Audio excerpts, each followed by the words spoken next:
நான் கேட்குறேன், பாராளுமன்ற தேர்தல் நடக்கும்போது காங்கிரஸ் முதல் மந்திரியில் இருந்தாரு, அவங்க ஏன் தோட்டாங்க? அதுக்கு முன்ன குறைகள் ஏத்துக்கிறாரு அவரு, அந்த குறைகளை ஏத்துக்கிறாரு. அந்த குறைகளை சரி செஞ்சோம், இப்ப மீண்டும் காங்கிரஸ் சரி செய்யணும், ஏன் சரி செய்யலைங்கிற கேள்வியை நான் கேட்கிறேன். அதாவது உங்க கணக்குப்படியே வெற்றி தோல்வி சகஜம் தானே சார்? பாராளுமன்ற தேர்தல் நடப்பதற்கு முன்பு யோகி ஆதித்யநாத் மக்கள் குறைகளை கேட்கவில்லை, மக்களை கண்டுகொள்ளவில்லை அப்படின்னு அர்த்தம் எடுத்துக்கொள்ளலாமா? நான் என்ன கேட்கிறேன், இப்போ நீங்க நடந்திருக்க பூரா பாருங்க, கர்நாடகாவில் காங்கிரஸ் ஆட்சி இருக்கு, அங்கே இடைத்தேர்தலில் காங்கிரஸ் ஜெயிக்குது. மேற்கு வங்கத்தில் ஆட்சி யார் இருக்கா? நம்முடைய மம்தா பானர்ஜி இருக்காங்க, அவங்க கட்சி அங்கே வெல்லுது. பஞ்சாபில் யார் ஆட்சியில் இருக்கா? பஞ்சாபில் காங்கிரஸும் ஆம் ஆத்மியும் வெல்லுது. இதெல்லாம் நீங்க பார்க்கும்போது சில யூபிஏ பாஜக மீட்டெடுத்ததா பார்க்க முடியாதா? அதான் சொன்ன ஆளுங்கட்சி அவங்க. லோக்சபா நடக்கும்போது ஆளுங்கட்சி அவங்க. பொது தேர்தல் அதான் சொன்னேன், பொது தேர்தல் ஆளுங்கட்சியா இருந்தாலும் கூட வெற்றி பெற முடியல, அவங்களுடைய வெற்றி பெற குறைந்துச்சு இல்லையா? அதுல இருந்து மீண்டு இருக்காங்க. அகிலேஷ் யாதவும் காங்கிரஸும் பாராளுமன்ற தேர்தலில் அவருடைய இடத்தை பறித்தார்களா இல்லையா? உங்களுக்கு கொடுக்கவே இல்லையா இந்த இடத்துல? என்ன சொன்னாரு இடைத்தேர்தல்ல? அப்பவும் அகிலேஷ் யாதவ் என்ன சொன்னார் தெரியுமா? 80க்கு 80 நாங்க ஜெயிச்சா கூட தேர்தல் முறைகேடு பாஜக செய்தது என்பதைத்தான் நாங்க சொல்லுவோம். சோ இந்த தேர்தலையும் தேர்தல் முறைகேடுங்கறத உறுதியா இருக்கீங்க இல்ல? எங்கெல்லாம் அவங்க ஆட்சியில இருக்காங்களோ, எங்கெல்லாம் அவர்களால் செய்ய முடியுமோ, தவறு செய்ய முடியுமோ, அங்கே எல்லாம் தான் அவங்க தவறு செஞ்சுக்கிட்டு இருக்காங்க. Your last word mister Achari. அதாவது அண்ணன் பேசும்பொழுது சொன்னாரு, லோக்சபா தேர்தலில் எங்களுக்கு பின்னடைவு, அதனால திரு யோகி ஆதித்யநாத் அவர்கள் மக்களுடைய குறையை கேட்கல அப்படின்னு.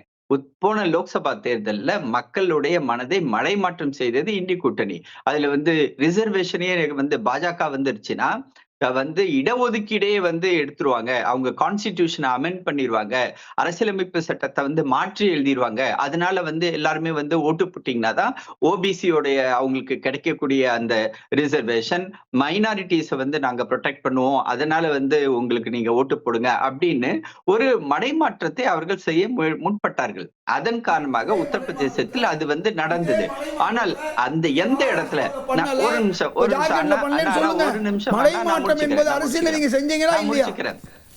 நாங்கள், அதாவது அண்ணன் ஆரம்பிக்கும் போதே சொன்னார், நாங்கள் கட்சிகளை உடைத்தோம் என்று. நாங்கள் எந்த ஒரு இதுவரை கடந்த 10 வருடமாக நாங்கள் மத்தியில் ஆட்சியில் இருக்கிறோம், எந்த கட்சியும் நாங்கள் உடைக்கவில்லை. அவர்கள் அவங்களுடைய இன்டர்னல் கான்ஃபிளிக்டால, அவங்களுடைய பிரச்சனையால அவங்க நான் திரும்பி சொல்றேன், நான் பேசுறது சார், அதாவது ஹரி, நாங்கள் போய் உடைக்கவில்லை, அவர்களுடைய பிரச்சனை, இன்டர்னல் பிரச்சனை. இன்னைக்கு அந்த கூட்டணி மாறுது. யார் உத்தவ் டாக்கரே யார் பிஜேபி விட்டு போக சொன்னாரா? உத்தவ் டாக்கரே ஒரு பொய்யான ஒரு கருத்து உருவாக்கப்பட்டு அவர் என்ன பண்ணாரு, என்னை சீஃப் மினிஸ்டர் ஆக்கல, என்னை ஆக்குகிறேன் என்று சொன்னார். அந்த வாக்குறுதியை அவங்க ஃபுல்ஃபில் பண்ணல அப்படின்னு எந்த ஒரு வாக்குறுதியும் அவர் கொடுக்கவே இல்லை. அப்படிப்பட்ட ஒரு பொய்யான ஒரு பிரச்சாரத்தை உத்தவ் டாக்கரே அவர் செய்தார். அதன் காரணமாக உத்தவ் டாக்கரே அந்த கூட்டணியிலிருந்து விலகினார். முதல் மந்திரி பதவி ஒரு நிமிஷம் எங்களை பேச விடுங்களேன். சிண்டேக்கு கொடுத்த அந்த முதல் மந்திரி பதவியை ஒரு நிமிஷம் நான் பேசுறேன். பேச விடுங்க. ஹரி ஒரு நிமிஷம். ஓகே, பாயிண்ட் மேக் ஆச்சாரி. ஒரு நிமிஷம். ஓகே திராச்சாரி. அதாவது என்ன பிரச்சனை மகாராஷ்டிரா ஆச்சுன்னா, இன்னைக்கு அங்க பிரச்சனை உருவானது உத்தவ் டாக்கரேவுடைய சீஃப் மினிஸ்டர் போஸ்டுக்கு போகணும் அப்படின்னு. ஆனால் நாங்கள் எந்த ஒரு உத்தரவாதமும் அவருக்கு சொல்லவில்லை, எந்த ஒரு ப்ராமிஸும் சொல்லவில்லை. ஆனால் அவர் நாங்கள் ஒரு ப்ராமிஸ் கொடுத்தோம். திரு அமித்ஷா அவர்கள் என்னுடைய வீட்டில் சந்திக்கும் பொழுது ஒரு ப்ராமிஸ் கொடுத்தார் என்று. நான் இன்ஃபேக்ட் அந்த பயணத்தில் திரு அமித்ஷா அவர்களோடு மும்பைக்கு சென்றிருந்தேன். அப்படியாப்பட்ட எங்களுடைய இன்டர்னல் மீட்டிங்ல கூட அவர் அது மாதிரி எதுவும் சொல்லல. நான் சொன்னேன், நான் முதலமைச்சர் நாற்காலி பிரச்சனை இந்த தேர்தல்ல இதுக்கப்புறம் ஏற்படாது உங்களால உறுதியா சொல்ல முடியுமா? கண்டிப்பாக நாங்கள் 3 பேரும் இணைந்து பயணிப்போம். மகாராஷ்டிரா மக்களின் நலனுக்காக நாங்கள் இணைந்து பணியாற்றுவோம். அடுத்த 5 ஆண்டுகளுக்கு இரட்டை என்ஜின் சர்க்கார் என்பதை நாங்கள் மக்களுக்கு எடுத்துரைத்து காட்டுவோம். இணைந்து பயணிப்போம் சொன்னா அஜித் பவார் மனைவி ஏன் பேசணும்? அதே மாதிரி சிண்டேவுடைய மகன் ஏன் பேசணும்? நாங்க இதுக்கு முன்னாடி அப்புறம் ஆழம் பாக்குறாங்களோ? ஆனா ஒரு நிமிஷம், அதாவது நாளைக்கு ஹிதாயத்துல்லா அண்ணன் வந்து ஒரு வெற்றி பெற்றாருன்னா ஹிதாயத்துல்லா அண்ணனுடைய வீட்டுல இருந்து யாராவது பேசுவதற்கு முழு உரிமை இருக்குது. ஆனா ஹிதாயத்துல்லா பேசினாரா, அஜித் பவார் பேசினாரா, ஷிண்டே பேசினாரா?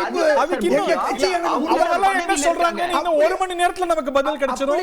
3 மணிக்கு திரு ஆச்சாரி பிரஸ் கான்ஃபரன்ஸ் அவங்க வச்சிருக்காங்க. முதலமைச்சர் யாருங்கிறதுக்கான தெளிவு கிடைக்குமா, அதுல பிரச்சனை இருக்கா இல்ல தெளிவு இருக்கா, இன்னும் கொஞ்ச நேரத்துல தெரியும். இன்னும் விடை கிடைக்க வேண்டியது மகாராஷ்டிராவுடைய முதலமைச்சர் யார், அது பாஜக வைத்துக் கொள்ள போறதா கூட்டணி கட்சிக்கு போவதா அப்படிங்கிறது மட்டும்தான் கேள்வி. இந்த தேர்தல் ரொம்ப சுவாரஸ்யமான முடிவுகளை கொண்டிருக்கிறது. இன்னும் வரக்கூடிய நாட்கள்ல, வரக்கூடிய மணி நேரங்கள்ல இது இன்னும் கூட விரிவாக அனலைஸ் செய்யப்படும். செய்திகளை உடனுக்குடன் தெரிந்து கொள்ள உடனே சப்ஸ்கிரைப் பண்ணுங்க.